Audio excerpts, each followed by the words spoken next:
CIGOFA4, the fourth International Youth and Land Governance Conference, has ended with resolutions aimed to accelerate youth land rights and detailed responsibility. The hybrid conference lasted 4 days in Arusha City, Tanzania.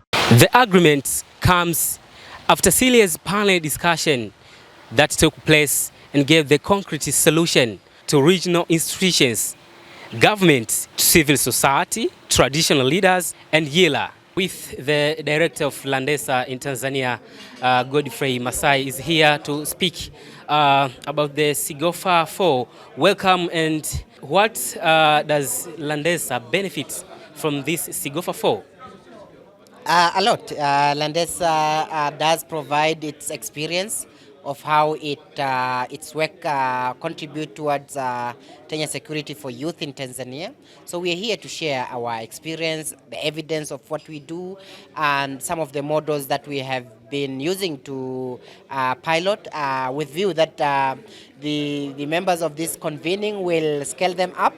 But we are also here to learn from others. What other models out there, what are the challenges out there, and how that is helping to secure Kenya security. And lastly, we are here to create and build relation.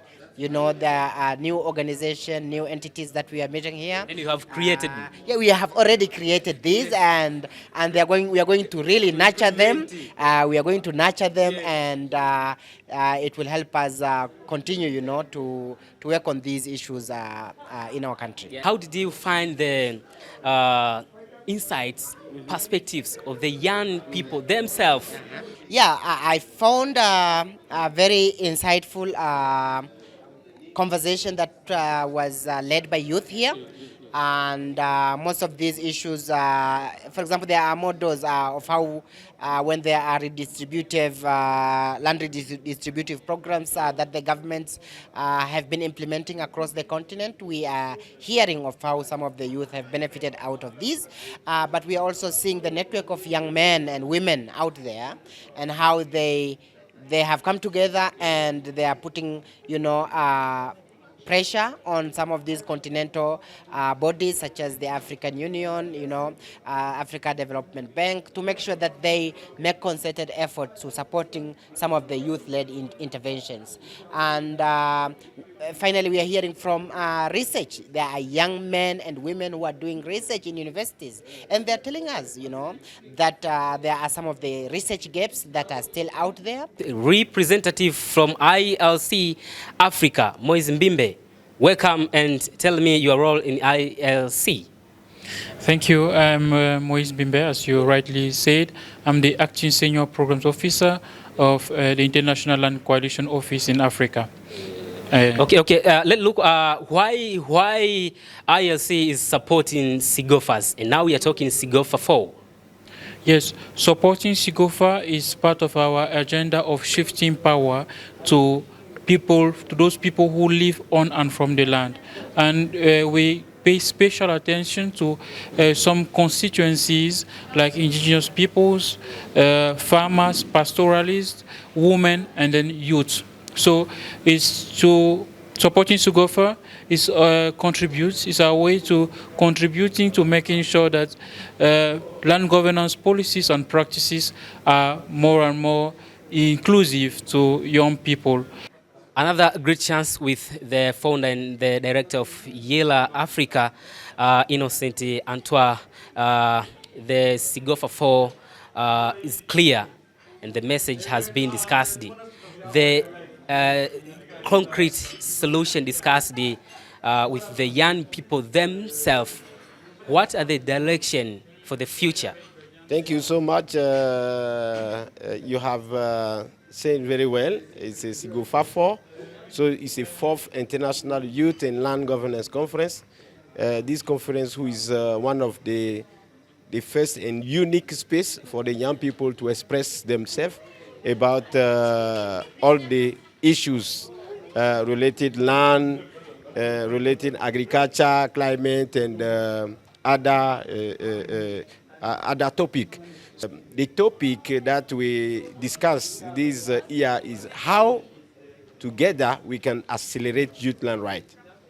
And for that, we need the young people who will make the proposition. We need also the political leaders who will also propose. We need the elders, so the traditional authorities. We need the institution, the donors, so the different stakeholders, so that we can think about which kind of strategy we can put so to accelerate this youth land right. So that is the concrete thing that we discuss in this CIGOFA, but we have quite of recommendation. The recommendation according to the political way, so how the government, how the political leaders, which kind of action they can do to accelerate youth land right. We see also the civil society perspective. What is the contribution of civil society? And also we see also the contribution of global partners, donors, and see how they can also contribute to accelerate youth land rights in Africa. And also we see the angle of women and the young girls, because when we are talking about youth, sometimes we separate and then we forget the young girls. We say, so now we are look at also what contribution we can do to put the agenda of women and young girls. So that is the quite of the thing that we do. Giving an example of Kenya, where I come from, mostly in arid and semi-arid areas like in Marsabit County, we have a lot of dry land there. Temperatures can hit up to 38, 35 degrees centigrade. So it's quite a harsh climate. As much as we are fighting for the youth to have rights on land, we also need to think about the quality of the land. Because even if you give youth land that is so dry that only has stones and sand, what are they going to do on that land? Apart from probably building, of which they do not have money at their age to make constructions. So if we need land that can help the youth at the moment, we need also to think about biodiversity, about climate change, because, for example, soil erosion is a major thing in those areas. If land is not arable, it cannot be used for farming.